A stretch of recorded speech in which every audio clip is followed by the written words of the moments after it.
Ô, turma, então a nossa homenagem é ao Ramones. Puxa vida, o engraçado Ramones, praticamente, não sei se exatamente eles fundaram um estilo, mas o punk rock nasceu com o estilo Ramones. Ramones, Sex Pistols, foram bandas que, de uma certa forma, fundaram outro tipo de rock and roll. Então, e que influenciaram um monte de outras bandas. O Motorhead também, thrash rock, veio em sequência e tal. Muitas dessas bandas que vieram, passados Beatles, Rolling Stones, etc., trouxeram esse estilo de thrash rock, punk rock. E o Ramones é um grande representante desse estilo de rock and roll bem legal. A banda já não existe mais, muitos dos seus integrantes já faleceram, mas deixaram marcas, né? Então, nossa homenagem hoje, né, ao Ramones, né, ao bom rock and roll. Mas tem outros representantes e também não deixem de escutar Sex Pistols, também tem coisa muito legal. Então, a nossa homenagem ao Ramones. Então, vou botar a camiseta aqui, é muito bonita, por sinal. Nossa homenagem ao Ramones. Não deixem de escutar Ramones, tem muita coisa boa, muita coisa legal, tá? Bom, o que acontece? Como nós temos que voltar à nossa vaca fria, não tem jeito, a gente tem que voltar a falar de saneamento. A gente tem que voltar a falar sobre desinfecção. O que nós vamos fazer? Eu mostrei para vocês, na primeira parte, o comportamento químico do cloro na fase líquida, comportamento no processo de tratamento, concentrações residuais. E agora a gente precisa entender como é que eu avalio, de alguma forma, o processo de desinfecção.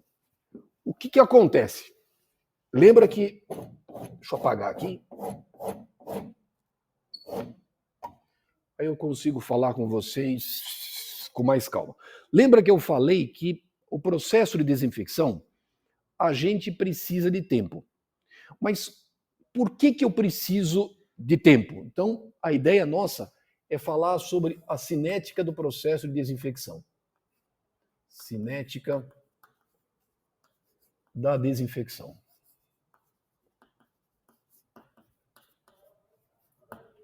A ideia é falar um pouquinho dos aspectos cinéticos e aí justificar por que na estação de tratamento de água eu preciso do tanque de contato. O que acontece? Bom, lá nos idos de 1880 e poucos, quando se descobriu que o cloro ele tinha poder desinfetante e que ele era capaz de eliminar patogênicos, a questão que veio à sequência foi, tudo bem, ele é um agente desinfetante, eu elimino patogênicos por inativação, mas eu preciso de tempo. Por que eu preciso de tempo? Porque eu preciso do cloro residual na fase líquida.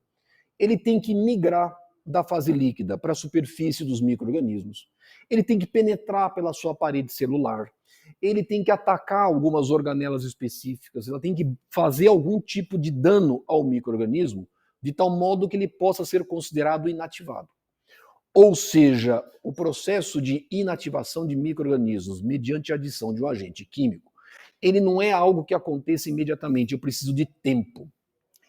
E se eu preciso de tempo, eu tenho que aprender a escrever, de alguma forma, um modo de descrever essa remoção de patogênicos ou a variação de patogênicos em função do tempo. Qual é a melhor forma de escrever alguma coisa em função do tempo? Isso vocês sabem. Qual que é a melhor forma?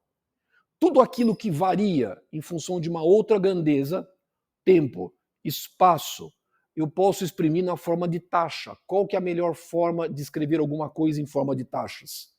Taxa, variação. Qual é a melhor forma? É uma equação diferencial. O que acontece? Vamos imaginar. Eu quero escrever, por exemplo, a taxa de variação, ou melhor, a variação de n em função do tempo. O que é n? N é a concentração de micro-organismos viáveis. Micro-organismos viáveis. Vamos admitir que eu queira monitorar a concentração de micro-organismos viáveis. Viáveis significa vivos.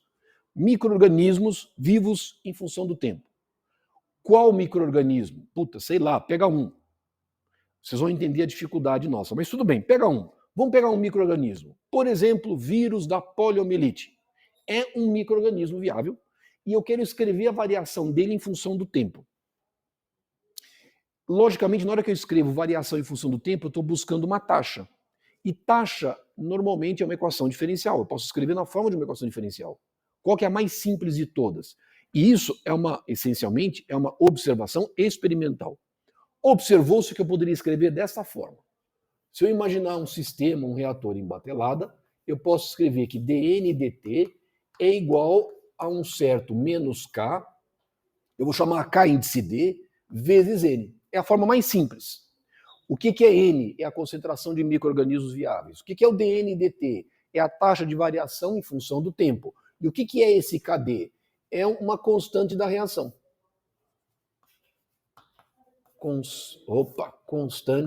Constante da reação.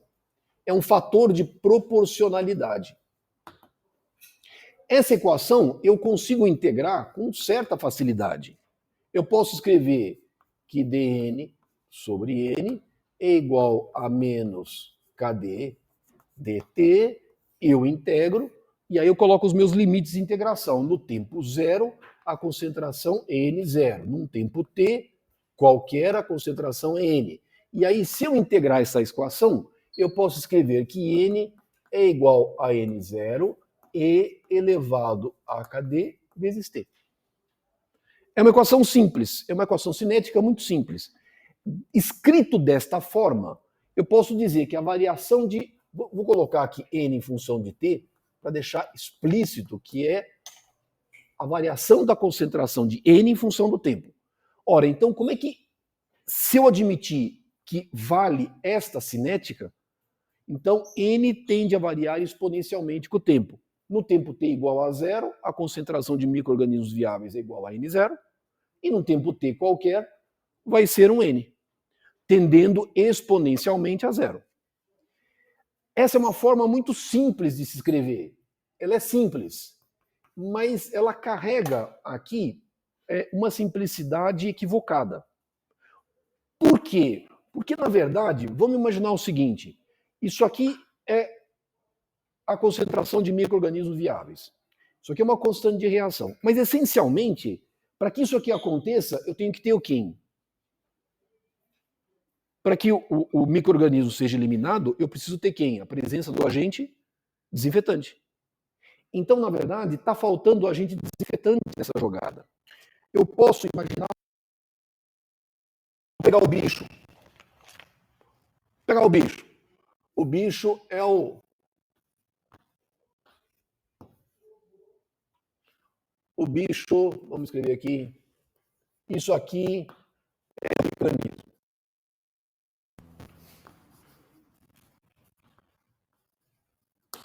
Isso é o micro-organismo. Para que ele possa ser inativado, eu preciso de quem? Do agente desinfetante. Então vamos imaginar que meu agente desinfetante esteja aqui. Outras bolinhas. Então isso aqui quem que é? Não, isso aqui é o meu agente desinfetante.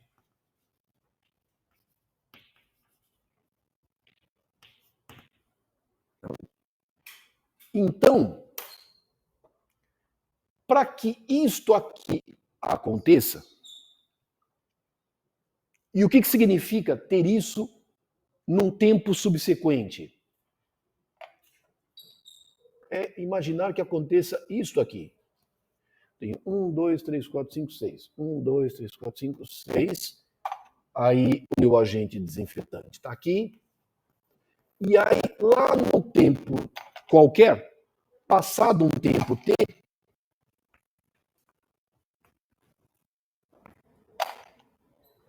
alguns micro-organismos vão estar mortos. Mas para isso aqui acontecer, eu tenho que imaginar um choque do micro-organismo com um agente desinfetante. Bom, para quem é químico, para quem é metalurgista, para quem é ambiental, eu posso escrever esta reação de outra forma. Eu posso escrever isso aqui como uma reação, posso postular como uma reação elementar. Por que é uma reação elementar? Esse laranjinha é o N. O amarelinho é a concentração do cloro residual. Eu vou chamar de C.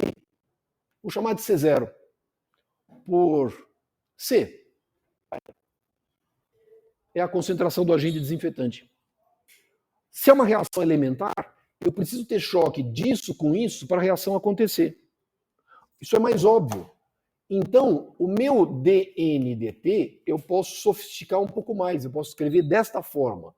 Menos KD C vezes N.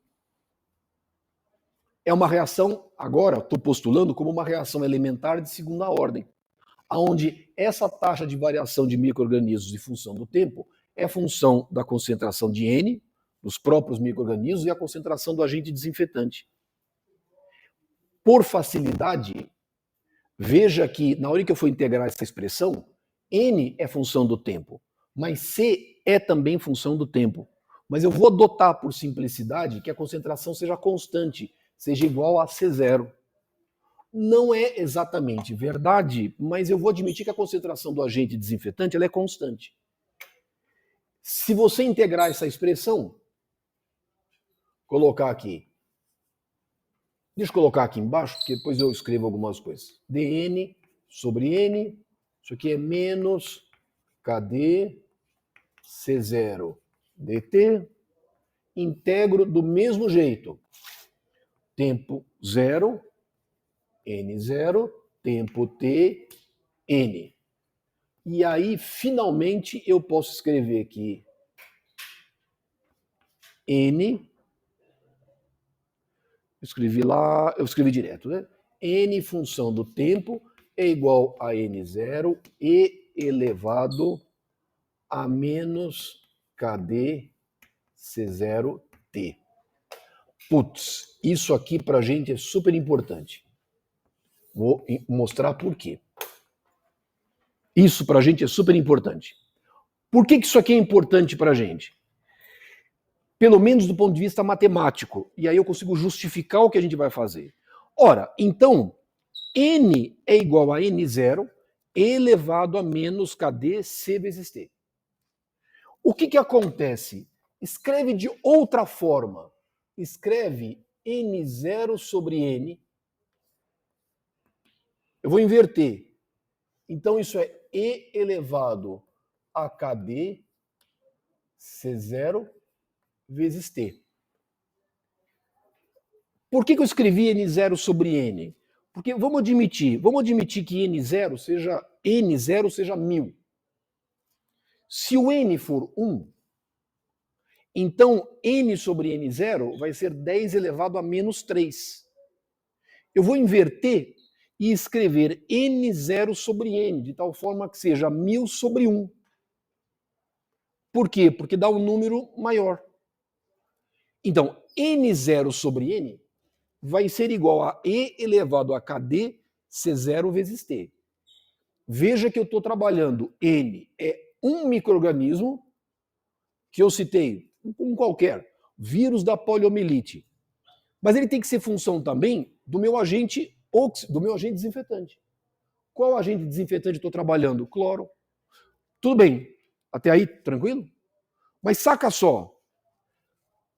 Para um certo valor de N0 sobre N, para um certo valor de N0 sobre N, eu quero N0 sobre N.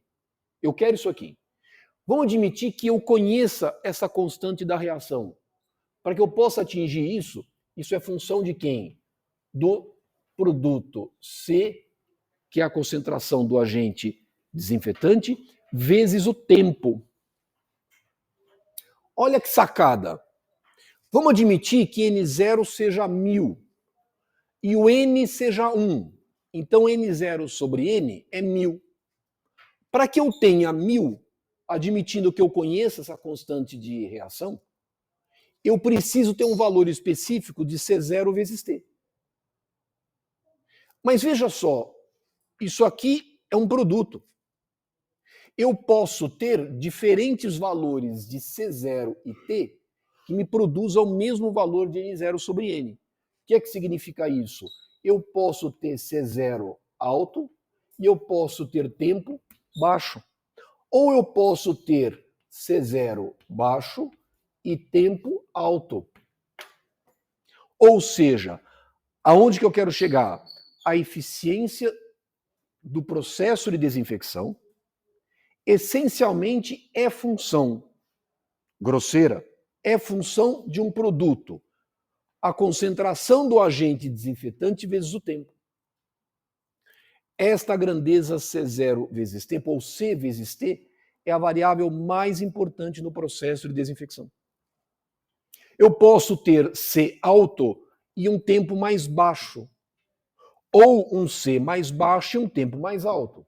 Lembrando que esta concentração do agente desinfetante, ela é variável ao longo do processo de tratamento. Então, por que muitas vezes fazer pré-cloração é bom? Intercloração é bom?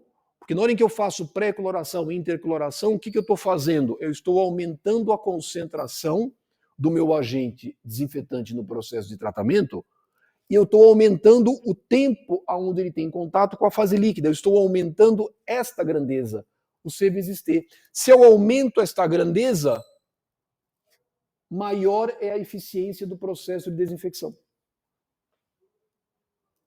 Perceberam? Agora, isso aqui é muito bonito. Eu coloquei a equação para mostrar para vocês, para justificar a importância na eficiência do processo da desinfecção, para mostrar a importância do produto, concentração do agente desinfetante vezes o tempo. Mas utilizar esta equação é fácil? Ela é simples? Não. Por que ela não é simples? Por que não é simples? Por alguns motivos. Primeiro, tudo bem, vamos imaginar que essa equação seja válida. Qual micro-organismo a gente vai usar? Tem infinitos. Tem inúmeros micro-organismos patogênicos. Qual que eu vou usar? Não sei. Se eu escolher um, bom, mas eu preciso da concentração do meu agente desinfetante. Qual? Eu posso utilizar cloro, ozônio, dióxido de cloro. Eu tenho diferentes agentes desinfetantes. A eficiência é função da temperatura, como todo processo bioquímico, toda reação química varia em função da temperatura. E mais, para usar essa equação desta forma, eu preciso desta constante de reação. E ela só pode ser obtida experimentalmente. Ou seja, ela me justifica a importância do C vezes T no processo de desinfecção. Mas eu não consigo usá-la diretamente, porque eu precisaria conhecer essas constantes de reação e elas são variáveis para inúmeros micro-organismos e para os diferentes agentes desinfetantes que a gente tem. Ou seja, não é muito prático, fácil, nós utilizarmos esse conceito do C vezes T. Na verdade, é até possível, mas nós não temos essa prática regular no Brasil. Eu vou deixar, vou mandar para vocês depois um link de um vídeo que eu fiz especificamente explicando essa questão do C vezes T. E como é que os norte-americanos abordam? Lá, como é que eles abordam? Eles selecionaram 2 micro-organismos muito resistentes, muito mais resistentes do que a grande maioria que nós temos na fase líquida, cistos de giardia e vírus da poliomielite. Eles fizeram inúmeros estudos com diferentes agentes desinfetantes e eles têm alguns valores tabelados de C vezes T que garantem certos graus de inativação. Lá eles conseguem utilizar esse parâmetro C vezes T. Nós não utilizamos no Brasil com regularidade. Então o que eu vou fazer? Eu vou deixar o link deste vídeo para vocês assistirem.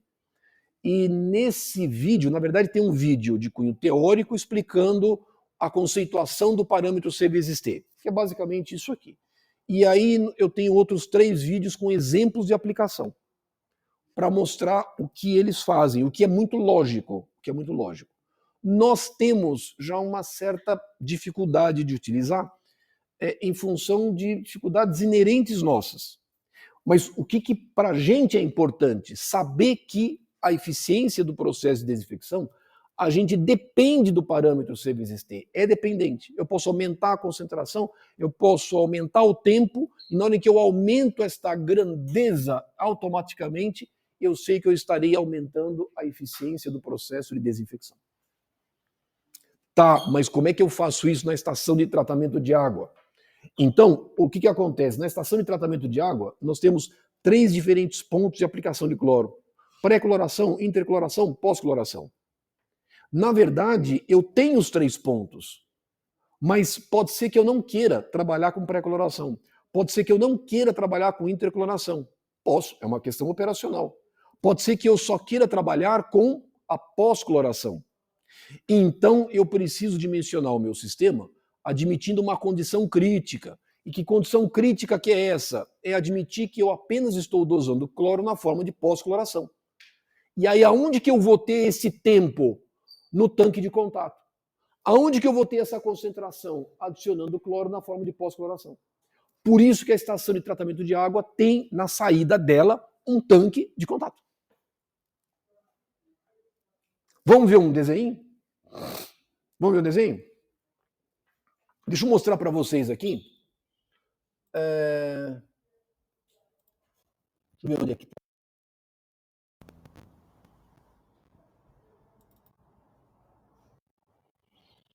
Deixa eu mostrar para vocês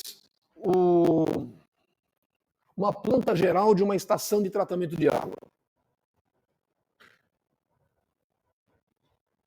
Eu vou mostrar para vocês onde que está o tanque de contato.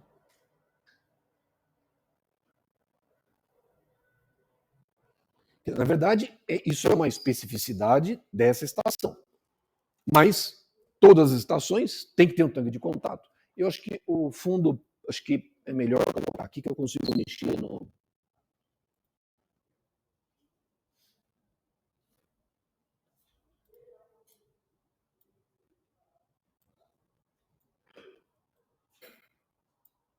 Dá para ver? Dá? O que acontece? O bloco hidráulico que nós dimensionamos, a gente dimensionou mistura rápida, floculador, dimensionamos o filtro. Opa, aí, deixa eu... Dimensionamos o filtro, está tudo aqui. Isso aqui é uma estação de tratamento de água projetada para Taubaté, Caçapava, São José dos Campos. Uma estação de quase 1 metro cúbico por segundo. O bloco hidráulico que a gente dimensionou está aqui. Então, mistura rápida está aqui, floculador, decantador, filtro. Aonde está o tanque de contato? Está aqui. É uma unidade à parte. A água filtrada que eu produzi no meu sistema de filtração, eu vou conduzir para esse tanque de contato. E na entrada do tanque de contato eu vou adicionar cloro na forma de pós-cloração. Posso adicionar o meu posso adicionar um agente pós-alcalinizante para controle do pH da água tratada e adiciono flúor, fluoretação. O meu tanque de contato está aqui. E o tanque de contato, vou fazer um...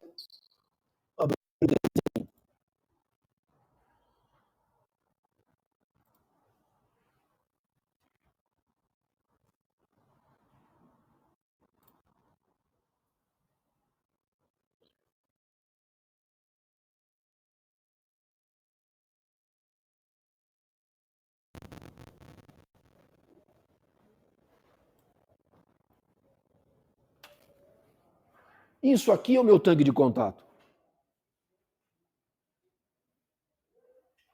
A água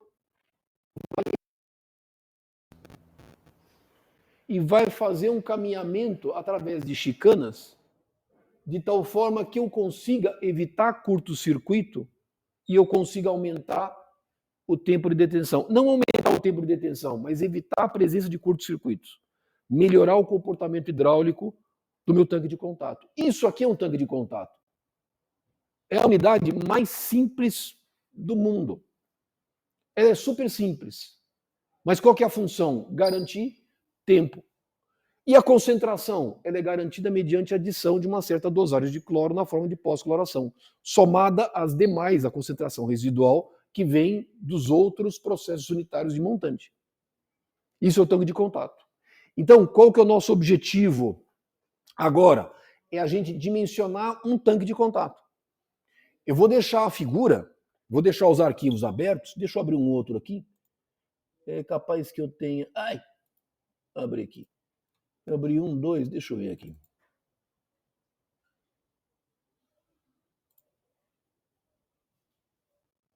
Ah, aqui, ó. Isso aqui é uma outra ETA.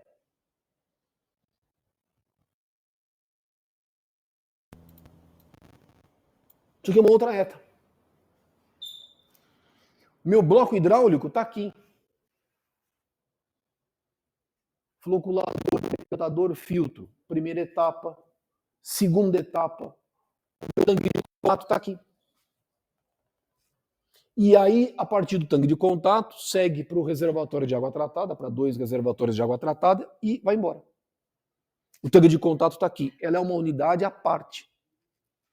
Mas é muito simples de ser dimensionada. Não é ridículo. Mas nós vamos ter que fazer uma continha. Vamos lá. Deixa eu mostrar outro desenho. E o tanque de contato?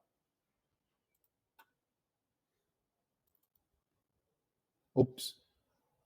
Eu abri o mesmo arquivo.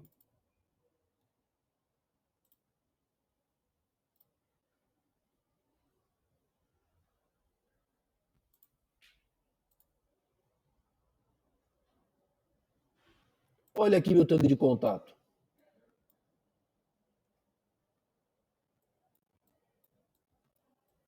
Tem um corte.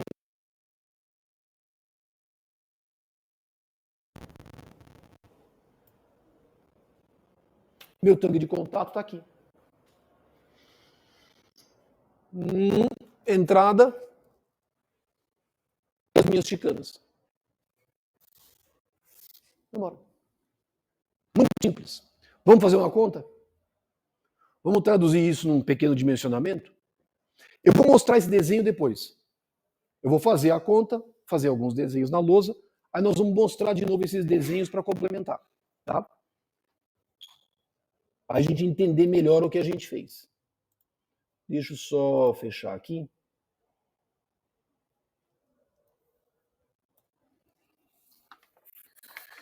Então vamos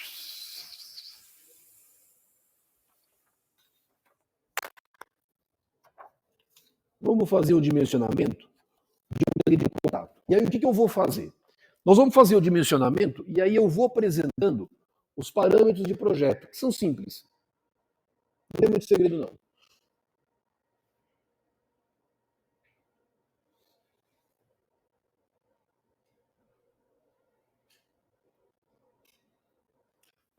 Então vamos lá. Então vamos apagar aqui um pouquinho a teoria. Já vimos.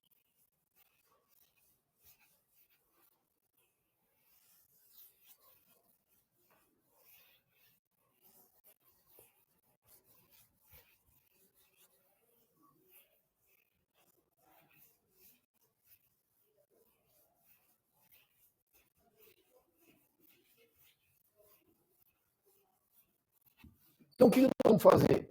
Vamos fazer um dimensionamento? A gente fez um dimensionamento praticamente de um bloco hidráulico de uma estação com vazão de 2,4 metros cúbicos por segundo. A gente dimensionou floculador, decantador, filtro. Vamos agora dimensionar um tanque de contato? Vamos dimensionar um tanque de contato? Agora, com uma vazão igual a... que é uma vazão semelhante dos exercícios que a gente fez anteriormente. Bom, parâmetro de projeto, eu vou escrevendo aqui. Parâmetro mais importante, como a gente comentou, é o tempo de contato. Eu preciso de tempo. Então, o meu tempo de contato, normalmente, meus tempo de contato, tempo de detenção hidráulico, normalmente é da ordem de 20 a 40 minutos.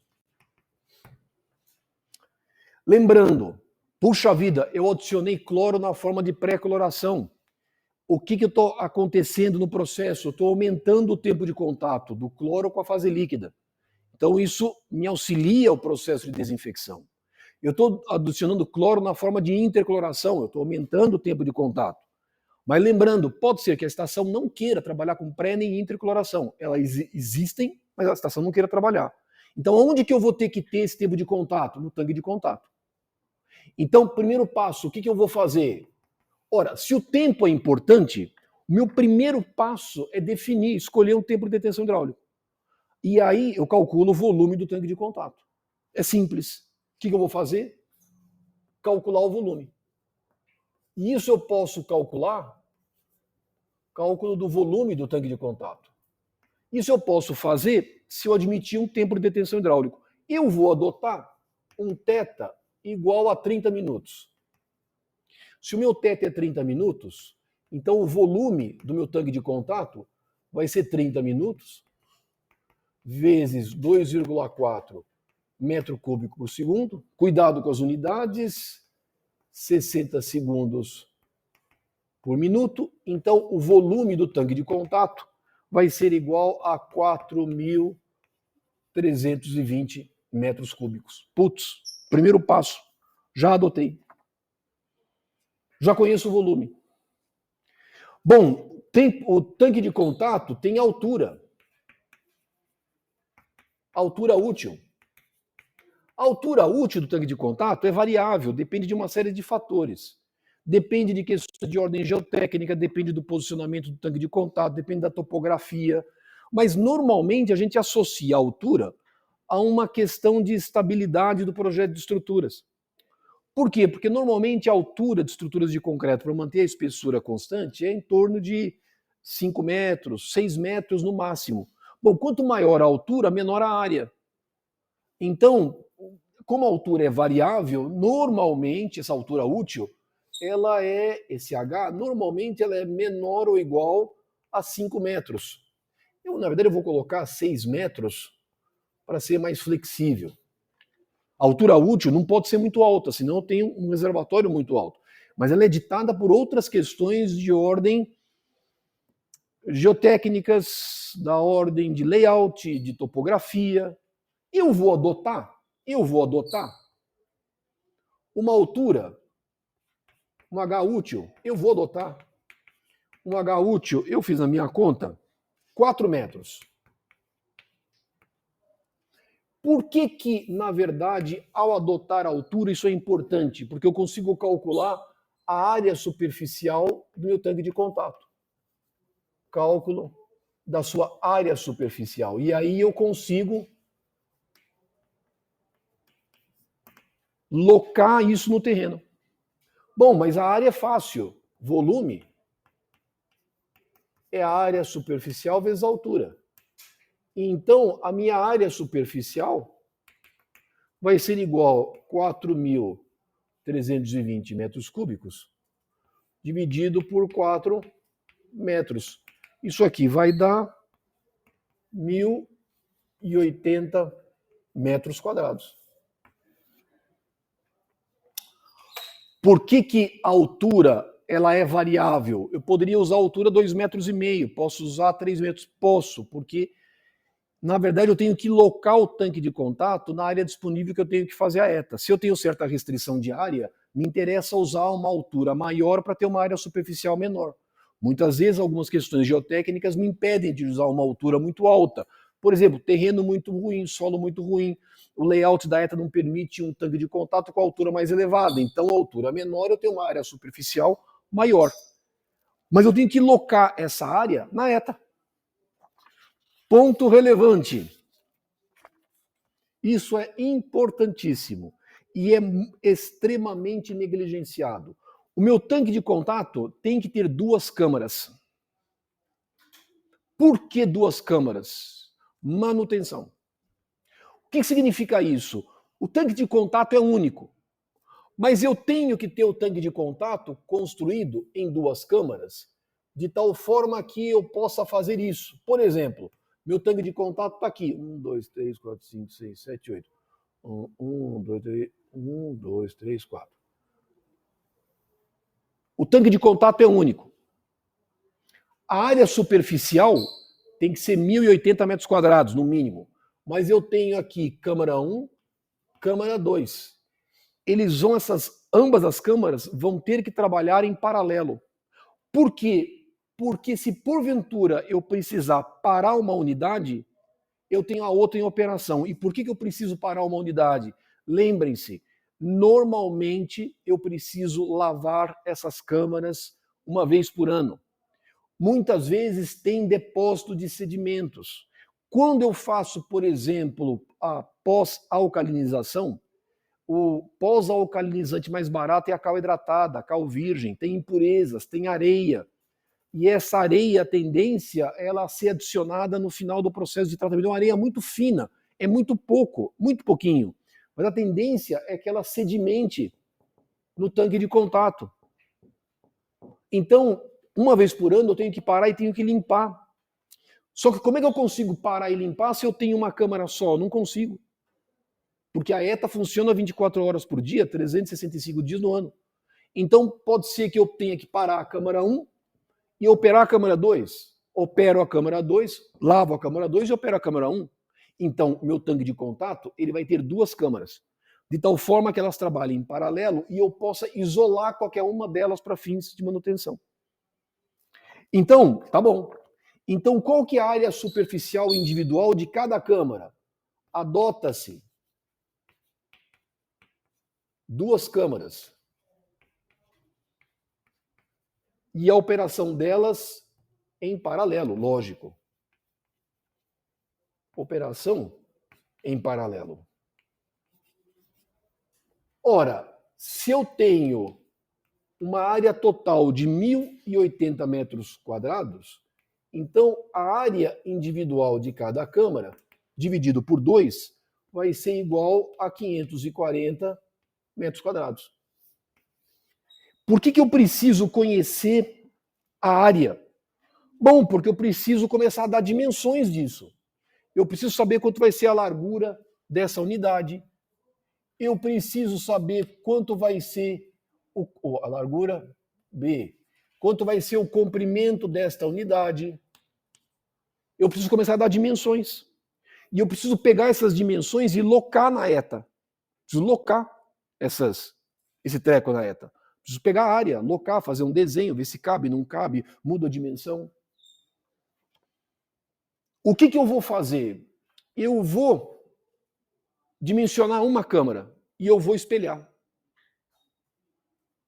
Tá certo? Eu vou dimensionar uma câmara e eu vou espelhar. Bom, eu preciso conhecer um L e um B. O que eu faço? Bom, eu fixo uma relação comprimento-largura. A relação comprimento-largura, ela é variável. A minha relação L sobre B, variável. Por que ela é variável? Porque depende da área disponível que eu tenho na ETA para implantar o tanque de contato. Vou fazer uma estimativa. Eu vou adotar um L sobre B para início igual a 1. É um chute. Ou seja, eu tenho uma câmara quadrada. Vou adotar.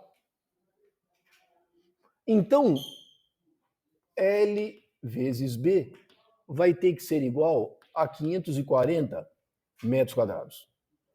Então, B ao quadrado tem que ser igual a 540 metros quadrados. Então, o B é aproximadamente igual a 23,2 metros.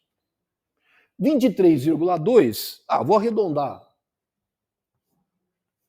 24 metros. Adotado. Então, quanto vai ser o L? Bom, 24 metros. Perceba que eu já estou dando números. Eu já sei que uma câmara de contato vai ser 24 por 24. No entanto, se isso aqui é 24 por 24, e são duas câmaras operando em paralelo, o tanque de contato como um todo vai ser quanto? 48 metros, porque é 24 mais 24, 48, por 24 metros. Ah, não gostei, não gostei. Muda, não tem problema. Muda. Muda a relação. Estuda uma nova relação de tal forma que o teu tanque de contato caiba na área da ETA. Eu sou livre, isso aqui eu tenho liberdade para imaginar. Bom, eu já tenho a minha dimensão. Ou pelo menos eu tenho uma ordem de grandeza dela. O que eu vou fazer agora? Eu sei que eu preciso otimizar o comportamento hidráulico do reator. Eu preciso otimizar o seu comportamento. Então, o que o meu tanque de contato tem que ter? Ele tem que ter chicanas. Vamos refazer agora uma câmara.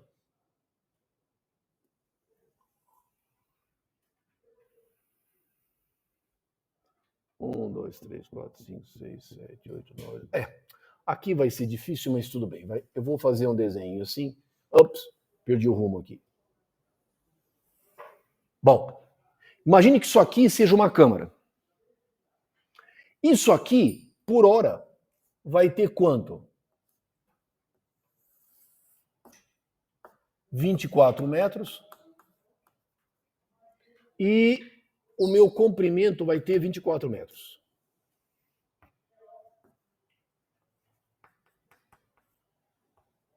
Eu preciso colocar aqui umas chicanas.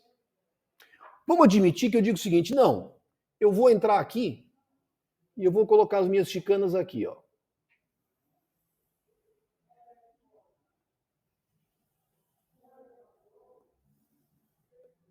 E lógico que isso pode continuar.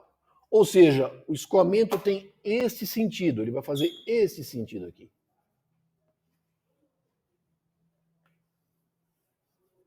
E assim sucessivamente. E aí vai embora.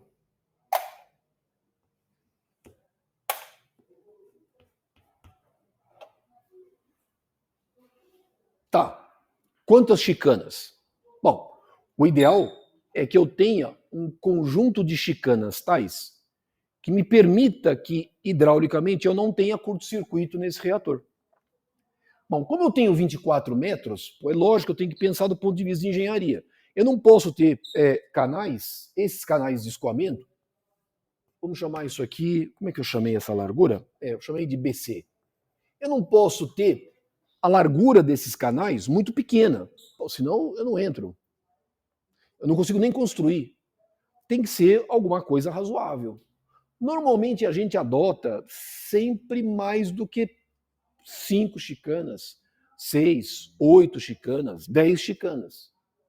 Eu sou livre para determinar o número de chicanas, o número de canais que eu quero.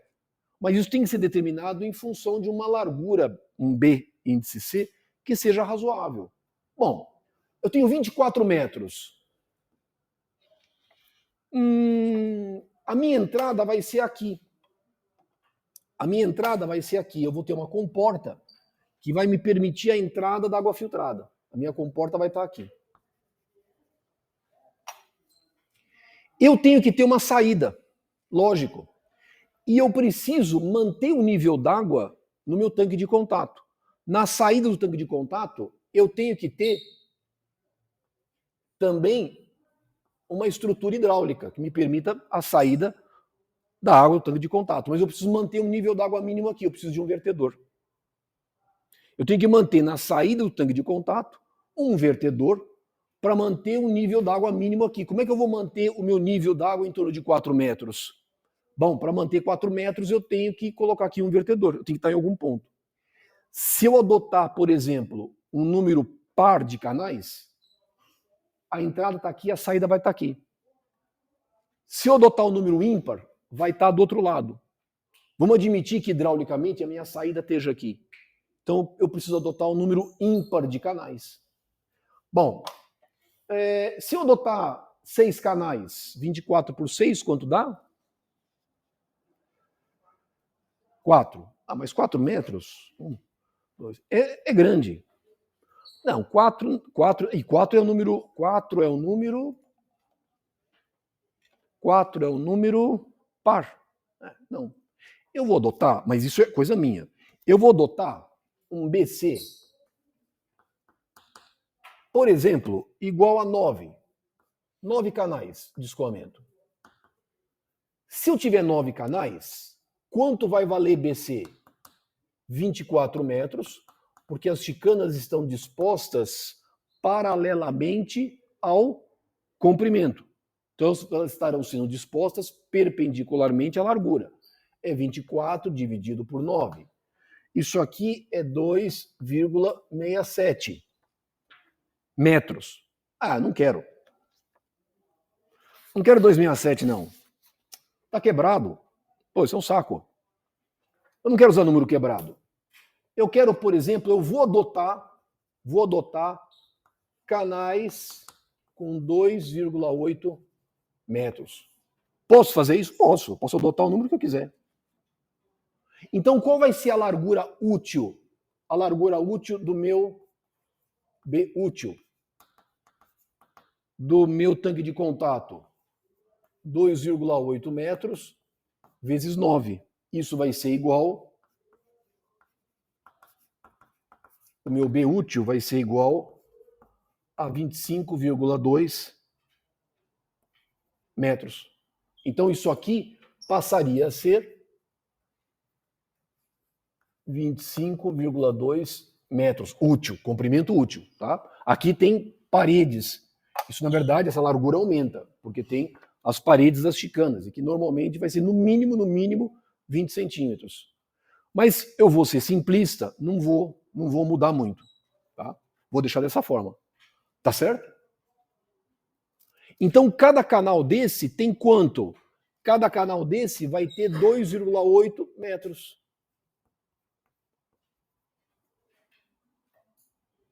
Certo? Dúvidas? Veja, eu sou livre para mudar isso aqui. Hein? Se na minha área não cabe um tanque de contato com essas dimensões, isso aqui seria 24 metros, e aí essa dimensão total útil vai ser 25, vai ser 50,4 metros.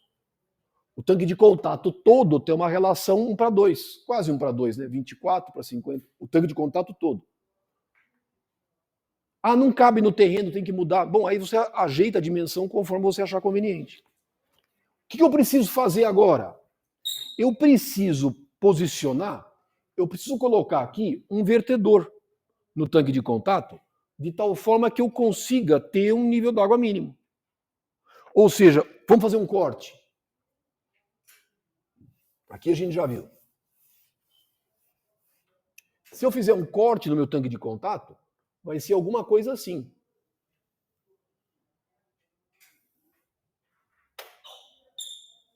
Lá no final do meu tanque de contato, eu tenho que ter um vertedor de tal forma que me consiga manter um nível d'água mínimo no tanque de contato. Porque a água vai estar vertendo por esse vertedor. Ele vai controlar o nível d'água no meu tanque de contato. E aí ele vai embora para algum lugar. Vai para o sistema de distribuição. Por exemplo, vem para cá, e aqui tem o nível d'água a jusante do tanque de contato. Vai embora. Mas eu preciso manter, colocar um vertedor aqui. Bom, se eu quero que o meu tanque de contato tenha 4 metros de altura, o que eu fiz aqui? Bom, o mais fácil é fazer o seguinte, por exemplo, se o meu fundo tiver na cota 100 e eu quero 4 metros, eu posso colocar a crista do meu vertedor na cota 104. No mínimo eu consigo meus 4 metros de altura, só que eu tenho uma lâmina sobre o vertedor. Eu preciso agora dimensionar esse vertedor para saber onde eu vou posicionar. Lembrando, qual que é a equação de descarga de um vertedor retangular? Q838 BH A3 meios. E aí, o que eu vou fazer? Eu vou adotar uma largura de vertedor igual a 4 metros. Lógico, eu já fiz a conta antes. Eu não quero uma lâmina muito grande sobre o vertedor. Normalmente essa lâmina é de 30 centímetros, 40 centímetros no máximo. Eu não quero uma lâmina tão grande sobre o vertedor. Eu vou adotar um vertedor igual a 4 metros. Então, a altura sobre a crista do vertedor vai ser igual à minha vazão. Que vazão? Que vazão? A vazão da ETA é 2,4 metros cúbicos por segundo. Só que eu tenho duas câmaras. Então, numa condição normal de operação, qual é a vazão de cada câmara? 1,2 metro cúbico por segundo. Eu vou fazer a conta para 1,2, que é a condição nominal. No entanto, a gente tem que saber que vai existir uma condição que é máxima, que é crítica. E qual que é essa condição crítica? É quando eu tiver que parar uma câmara para, por exemplo, manutenção, limpeza, e eu tiver que lavar, parar uma câmara para lavar, e eu ter somente uma câmara operando. Então aí deverá existir uma condição aonde uma única câmara de contato deverá trabalhar com a vazão nominal da ETA. Essa vai ser a sua condição máxima. Eu vou fazer a conta, as contas que eu vou fazer vão ser para a condição de vazão nominal. E depois eu vou colocar uma tabelinha no final comparando nominal com a máxima. Lógico que a máxima é a condição crítica, eu tenho que calcular. Então eu vou calcular essa crista para a condição de vazão nominal. Qual que é a minha vazão nominal? Minha vazão nominal é 1,2 metro cúbico por segundo, mas também essa câmara tem que ser verificada para a condição de vazão máxima, que é 2,4 metro cúbico por segundo. Porque é uma condição normal você ter a retirada de uma unidade de operação e outra tem que ficar operando. Vou botar 1,2. Essa altura quanto que é? 1,2 metro cúbico por segundo. 1,838. A largura é 4 metros. Elevo a 2/3. E a minha altura vai ser igual a 0,299 metros. Então, o nível d'água nesta condição vai ser 104,299 metros. Ou seja, para a condição normal de operação, a minha profundidade no tanque de contato vai ser 4,299 metros. É um pouco maior do que 4 metros, mas tudo bem, não tem problema nenhum. Vai ser 30 centímetros, não tem problema nenhum. Tá?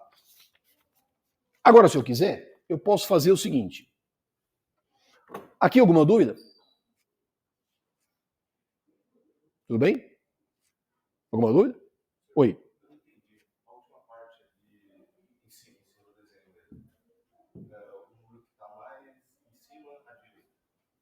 Em cima, à direita.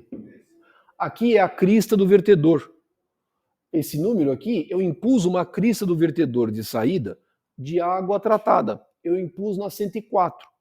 Por quê? Vamos admitir que o fundo do tanque de contato esteja na 100.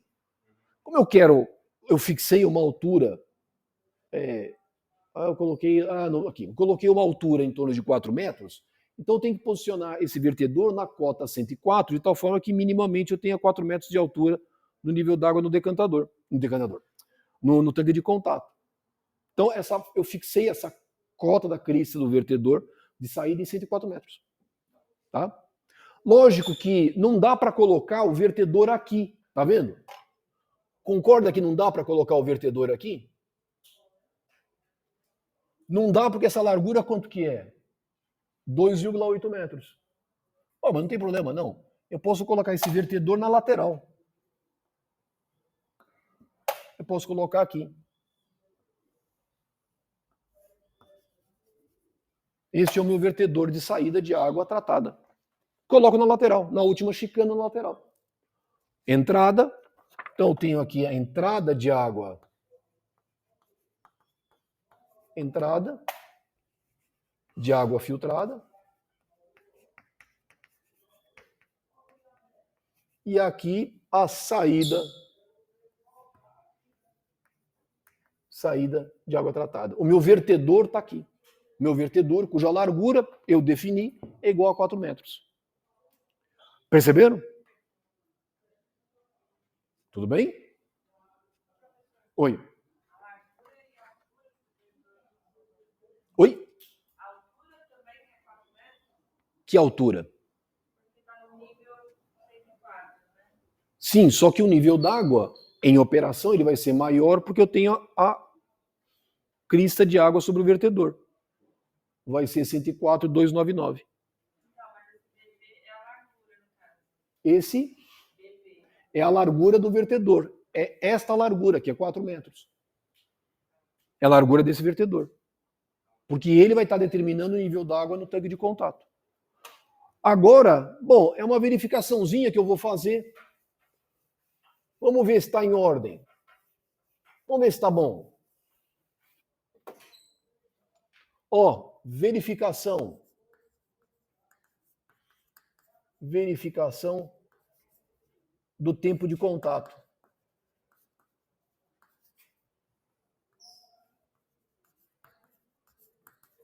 Qual que é o volume final do meu tanque de contato? Ele aumentou um pouquinho. Qual é a largura? 25,2 metros. Qual que é o comprimento? 24 metros. Qual que é a altura do tanque de contato, a altura útil, para a condição de vazão nominal? 4,299 metros. Então, qual que é o volume do meu tanque de contato? O volume vai ser igual, vai dar 2.705,9 metros cúbicos. Ele aumentou um pouquinho. E qual que é o meu tempo de detenção? Ops, certo? Peraí.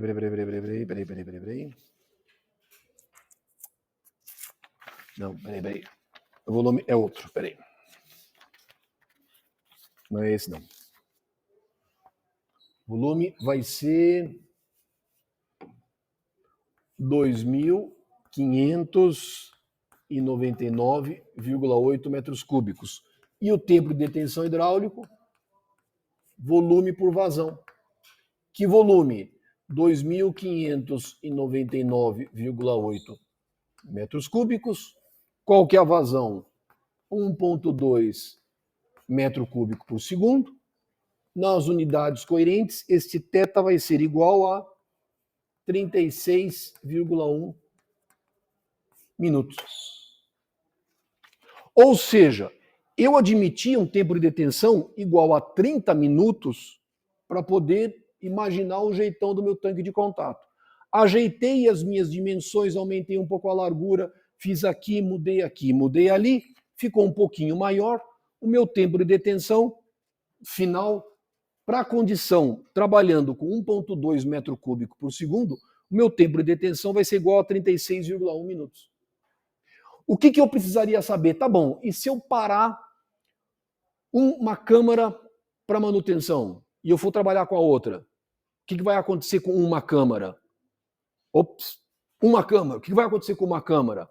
O volume é um pouco maior, né? Porque, na verdade, eu vou ter afluente, uma vazão de 2,4 metros cúbicos por segundo, vai aumentar um pouquinho a altura sobre a crista do vertedor, aumenta um pouquinho o volume útil do tanque de contato, só que aqui a vazão passa a ser 2,4 metros cúbicos por segundo.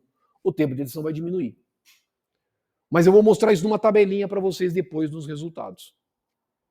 Em suma, 36 minutos é um tempo super razoável. Aí, quando eu parar uma câmara para fins de manutenção, vai cortar o volume praticamente pela metade. Quer dizer, o volume da câmara vai ser esse, mas a vazão vai dobrar. Então, esse tempo vai diminuir, vai ficar uns 18 minutos e alguma coisa? Vai diminuir. Puxa, mas 18 minutos é ruim? Não. Se o tempo de detenção diminui, o que eu faço com a concentração do meu agente desinfetante? Eu aumento a concentração para manter a mesma eficiência do processo de desinfecção. Mas isso aqui é temporário. Quanto tempo demora o isolamento de uma câmara de tanque de contato para manutenção? 2 dias. Então, não é uma coisa temporária, não tem problema nenhum. Mas isso, operacionalmente, ela é de enorme relevância. Ela é de enorme relevância. O que eu preciso fazer agora? O que eu preciso fazer?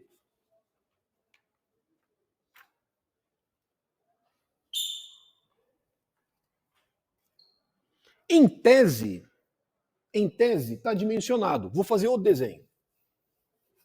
Em tese, está dimensionado. Mas eu vou mostrar para vocês, lógico que a gente precisa fazer. Vou tentar mostrar, deixa eu fazer um desenho, agora já mais realista. Vamos apagar aqui. Meu tanque de contato, ele deve ser isso aqui. Vamos ver se eu não erro.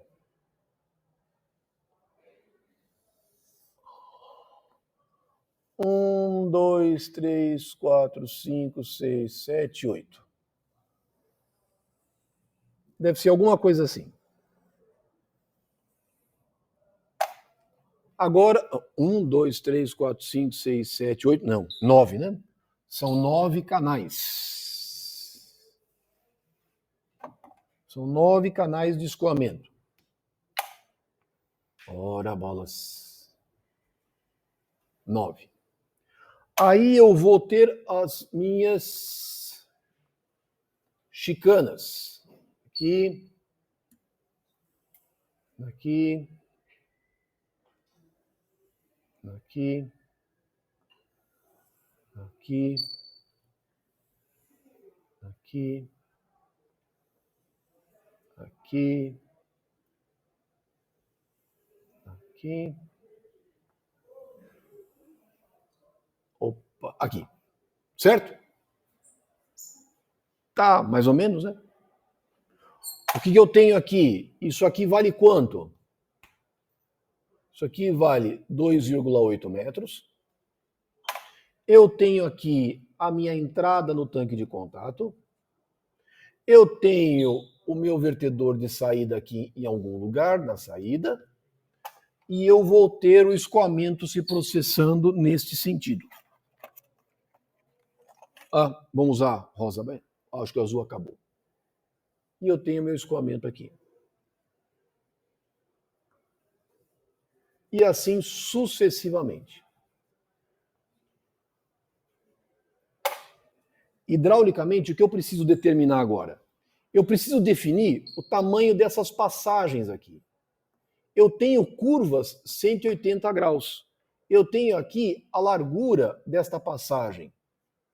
Vou chamar de LP. Qual que é a recomendação para que eu não tenha descolamento do escoamento, para que nessas curvas eu tenha um escoamento mais uniforme possível? A largura da passagem tem que ser igual à largura do canal. Portanto, igual, nesse caso, a 2,8 metros. É uma recomendação hidrodinâmica. Ou seja, eu vou ter aqui uma passagem cuja largura vai ser igual a 2,8 metros, que é igual à largura deste canal. Preciso definir isso. E por que eu preciso definir isso? O que falta determinar aqui? Aí vocês vão me dizer. Qual é a última etapa que eu preciso fazer aqui? Eu preciso determinar o quê? O meu perfil hidráulico. Eu preciso calcular quem? As minhas perdas de carga. São relevantes? O que vocês acham? Será que essas perdas de carga são relevantes?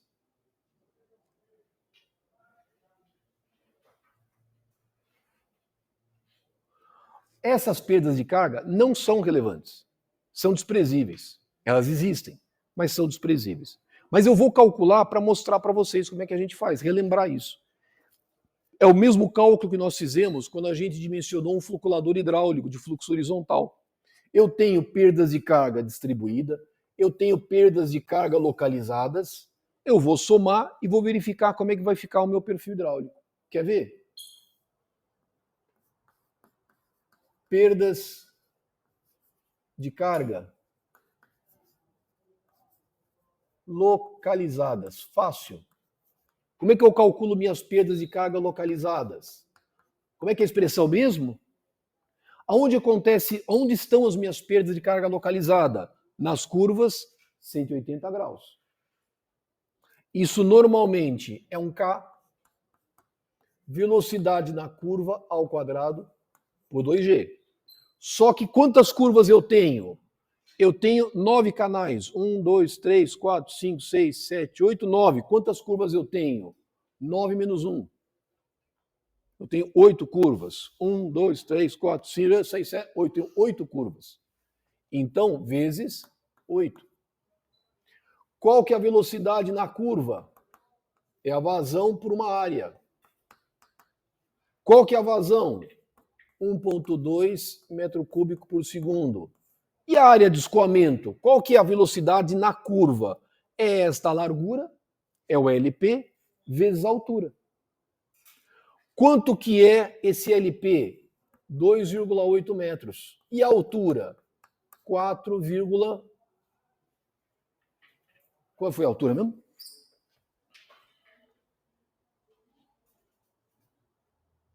4,299 metros. Esta velocidade vai ser igual... Bom, deixa eu pegar aqui, porque isso aí não tem jeito. Vai ser aproximadamente 0,1 metro por segundo. Velocidade é baixíssima. Bom, então, quanto vale a minha perda de carga? Curva 180 graus, este K normalmente é 3,2. Vezes 8. Vezes 0,1 ao quadrado por 2 vezes 9,81. Turma, vai dar uma perda de carga?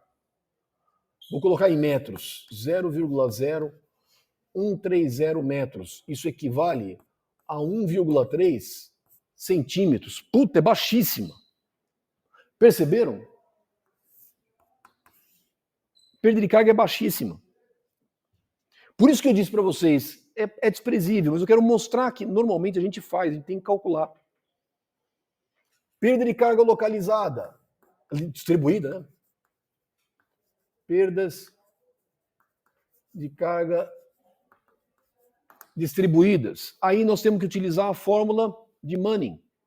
Perda de carga distribuída, fórmula de Manning, vazão, 1 sobre N, área, raio hidráulico a 2/3, perda de carga unitária elevado a meio. A vazão eu tenho. N é um coeficiente de rugosidade, depende das paredes do canal. Concreto, N, 0,013. Aonde estão as perdas de carga distribuídas? Nesse canal. Esse canal tem que dimensão? Para a gente poder explicitar. Cada canalzinho desse tem largura 2,8 metros e tem uma altura do nível d'água para a condição de vazão nominal igual a 4,299 metros. Então, quanto vale esta área? A área de escoamento. Aí. A área de escoamento é 2,8 metros vezes 4,299 metros. A área vale 12,04 metros quadrados. O que é o raio hidráulico? É a área molhada dividido pelo perímetro molhado. Hidráulica, área molhada, área sobre o perímetro molhado. Quanto vale a área? 12,04 metros quadrados. E o perímetro molhado? Perímetro molhado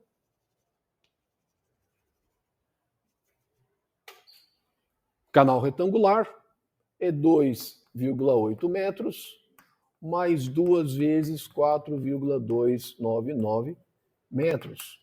Perímetro molhado, raio hidráulico, né? 1,056 metros. Pronto, consigo calcular minha perda de carga unitária. 1,2 metro cúbico por segundo, vazão. N, coeficiente de rugosidade das paredes do canal, 0,013. Ótimo. 12,04, porque eu estou dividindo pela área. Meu raio hidráulico, 1,056 elevado a 2/3. Só que isso aqui agora ao quadrado. Putz, isso aqui dá um número super pequeno. Isso aqui vai dar 1,562 vezes 10 a menos 6 metro por metro. É perda de carga unitária. Putz. Quantos metros eu tenho de perda de carga distribuída? Quantos canais eu tenho? 9 canais. 1, 2, 3, 4, 5, 6, 7, 8, 9. 9 vezes 24 metros. É o comprimento linear que eu tenho. O meu comprimento de perda de carga distribuída são 9 canais vezes 24 metros, porque é o comprimento, dá 216 metros. Então, a minha perda de carga distribuída, quanto que é? É o J vezes o L. Minha perda de carga distribuída, nossa, é menor ainda, bem pequenininho, vai dar 3,374 vezes 10 a menos 4 metros. Lógico, aonde eu tenho perda de carga maior? Localizada ou distribuída? Perda de carga localizada. Mas as perdas de carga localizadas são muito pequenas. As distribuídas, menor ainda. Isso aqui em centímetros, quanto é que dá mesmo? Nossa, não dá nem para saber quanto é que dá em centímetros. Vai dar 0,03. 0,3 centímetros. Multiplico por 100. 0,03. É muito pequenininho. 0,03 centímetros. Ou seja, minha perda de carga total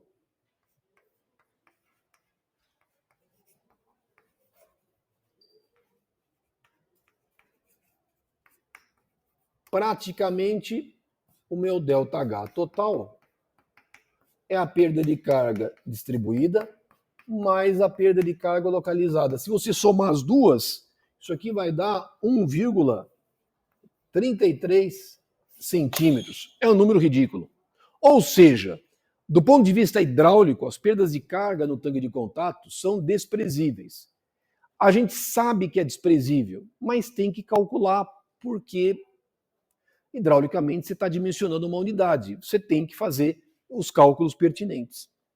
Mas a perda de carga é muito pequenininha, é 1,33 centímetros. Acabou. O que eu vou fazer? Eu vou colocar numa tabela um quadro resumo para vocês, comparando todos os valores que nós calculamos. Veja que todas as minhas contas foram feitas para a condição de vazão nominal. Mas eu tenho que calcular para a condição de vazão máxima. E é a condição crítica, porque a vazão vai ser maior. Porque o tempo de detenção vai ser menor. Eu não calculei para a condição de vazão máxima, eu calculei para nominal. Mas você pode refazer todos esses cálculos para a condição de vazão máxima. Eu vou colocar aqui numa tabela para vocês observarem os resultados. Entenderam? Bom, lógico, eu tenho aqui o espelho. Aqui do lado eu tenho o espelho, eu tenho a outra câmara do tanque de contato, espelhado. Sempre as duas operando em paralelo. No dia que precisar parar uma, fecha essa comporta e aí o outro tanque, a outra câmara passa a receber a vazão total afluente à ETA. Vou colocar aqui um quadro comparativo de algumas grandezas que são relevantes. Eu coloquei aqui um quadro resumo.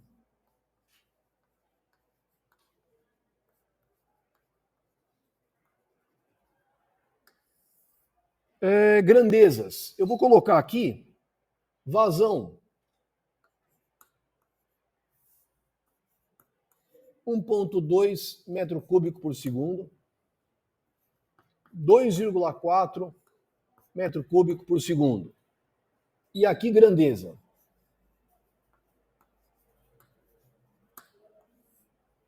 Bom, qual que é a primeira grandeza que eu tenho? Veja que agora o meu tanque de contato ele está dimensionado. Eu tenho largura, tenho comprimento, tenho cota do vertedor, tenho tudo.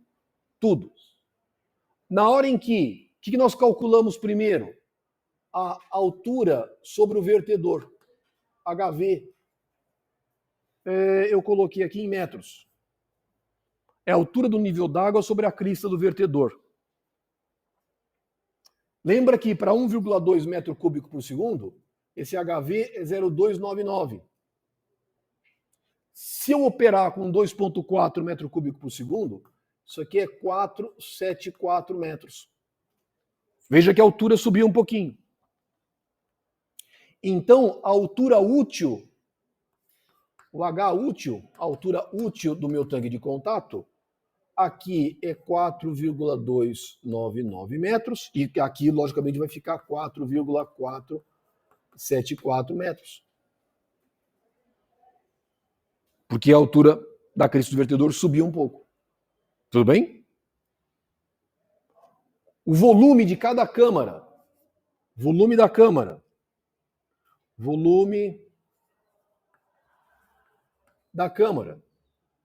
Aqui é 2.599,8. Isso aqui é metros cúbicos.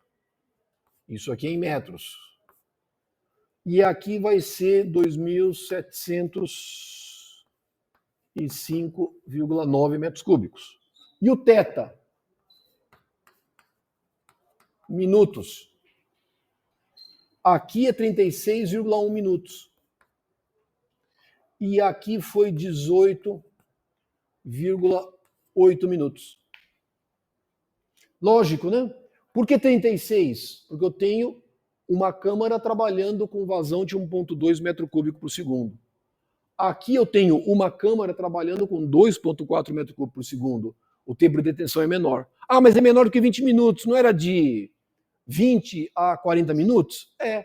Mas tem problema trabalhar com 18,8 minutos? Não, não tem problema. Por quê? Porque é uma condição esporádica. E se porventura eu quiser aumentar a eficiência do processo de desinfecção, o que eu faço? Eu aumento a concentração de cloro residual na saída do tanque de contato. Como é que eu mantenho a eficiência da desinfecção? Diminuindo o tempo, aumentando a concentração de cloro residual na saída do tanque de contato. Bom, curiosidade, a perda de carga total.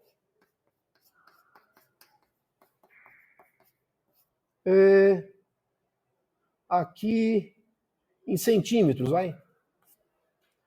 Aqui deu 1,33 centímetros. Aqui a perda de carga vai ser maior ou menor?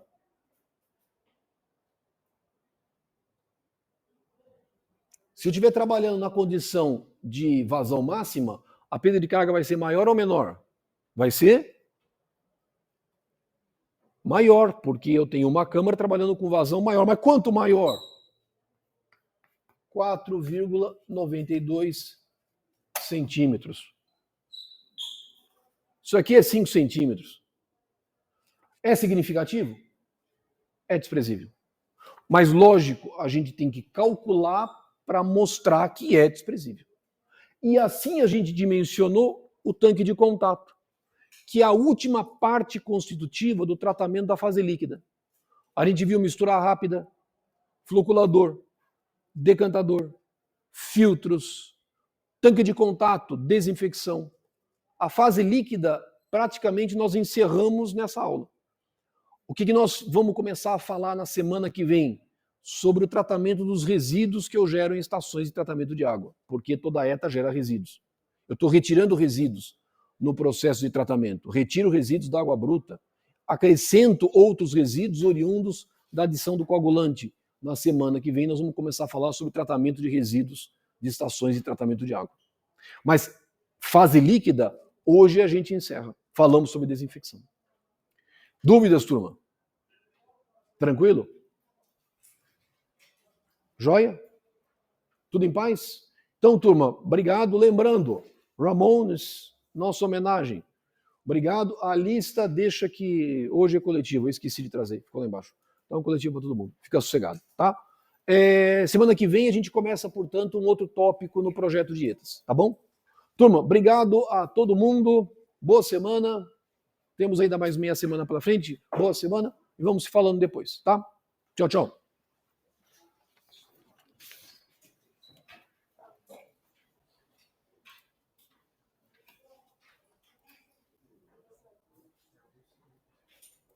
Ui, peraí um pouquinho só.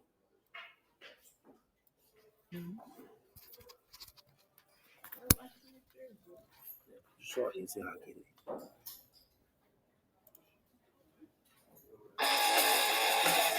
Ui, tá bom.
E para máxima.